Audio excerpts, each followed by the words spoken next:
You finally have a quiet moment. No notifications, no deadlines, no emotional chaos. And yet, you feel restless, almost irritated. You check your phone. You open another tab. You create a small problem to solve.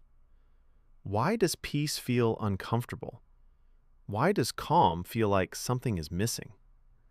And what if the boredom you feel isn't boredom at all? Stay with that question. 2. Problem deep dive. When things are intense, you feel alive. Busy days, tight timelines, complicated relationships.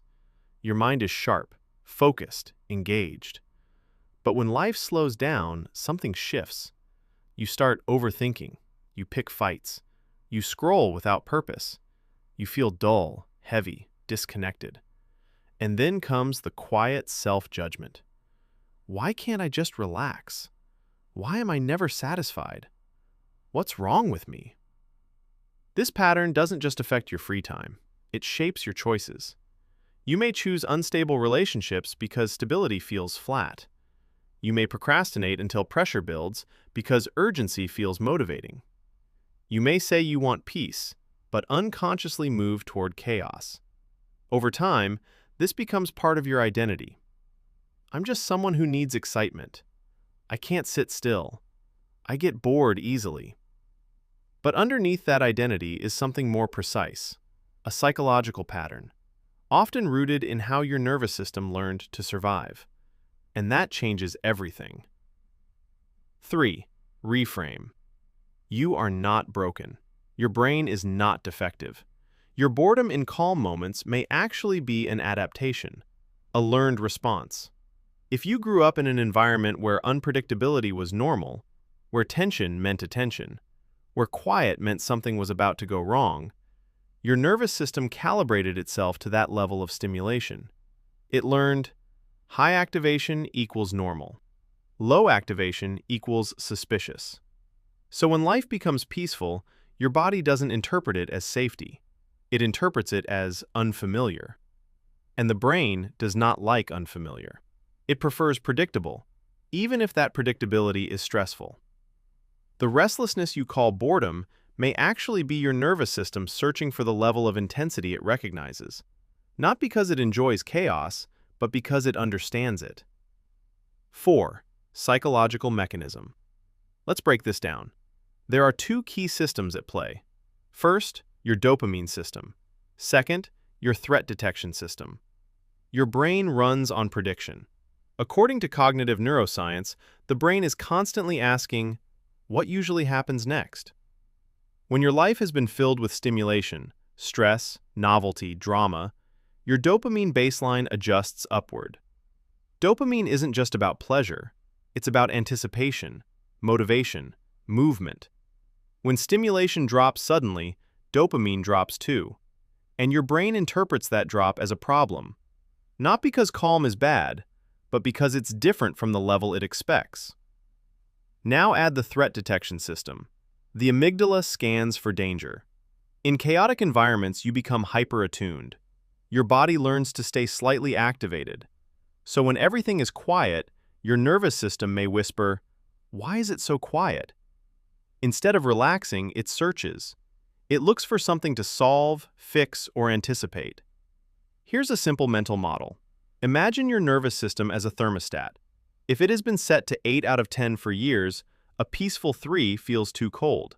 So it tries to turn the heat back up by creating stimulation through scrolling, overthinking, conflict, last-minute urgency.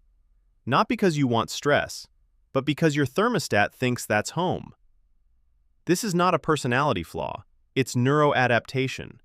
Your brain became efficient at functioning in intensity. Now it has to relearn calm. But how? 5. Practical framework. Not by forcing yourself to just relax, but by retraining your nervous system gradually.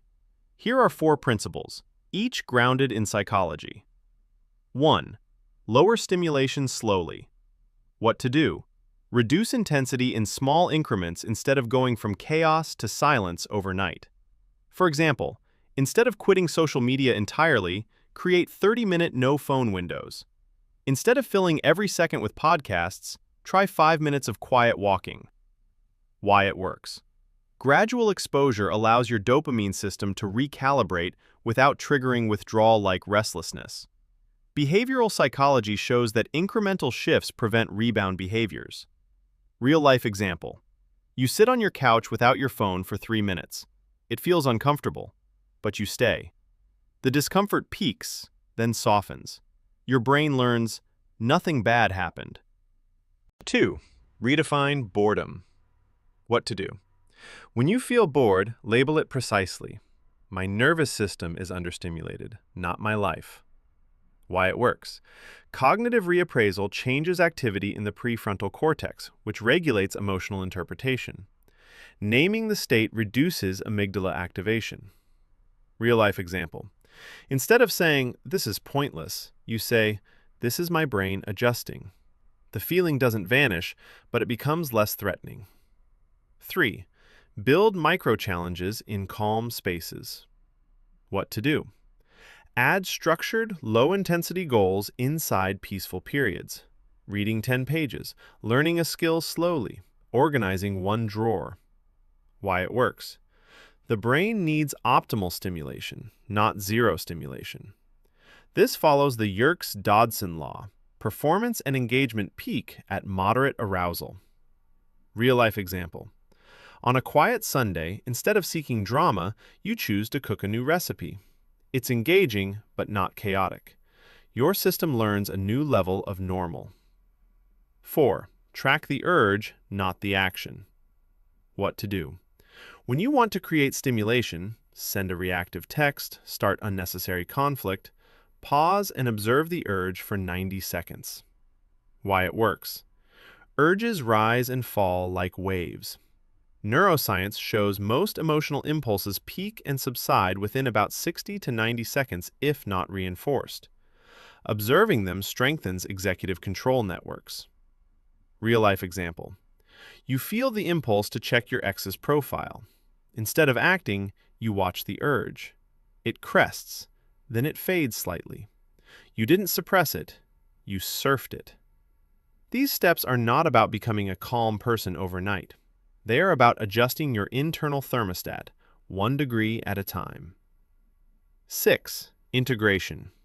Here's the mental model to remember. Your boredom in calm moments is not emptiness. It's recalibration. Imagine moving from a noisy city to a quiet village. At first, the silence feels wrong, too still, too wide. But over time, your ears adjust. You begin to hear subtler sounds. Wind through leaves, footsteps on gravel, your own breathing. Calm is like that. At first, it feels dull because your brain is used to loudness. But underneath the restlessness is a nervous system learning a new baseline. You are not losing intensity, you are expanding your range, learning to feel alive without chaos. 7. Quiet, empowering close. So the next time peace feels boring, pause. Instead of asking, "Why is this so empty?" ask, "What is my brain adjusting to?" Because maybe nothing is missing. Maybe your system is simply learning that safety doesn't have to be loud, that stillness doesn't mean danger, that calm is not the absence of life, but a different rhythm of it. And if you stay long enough, what once felt like boredom may begin to feel like space.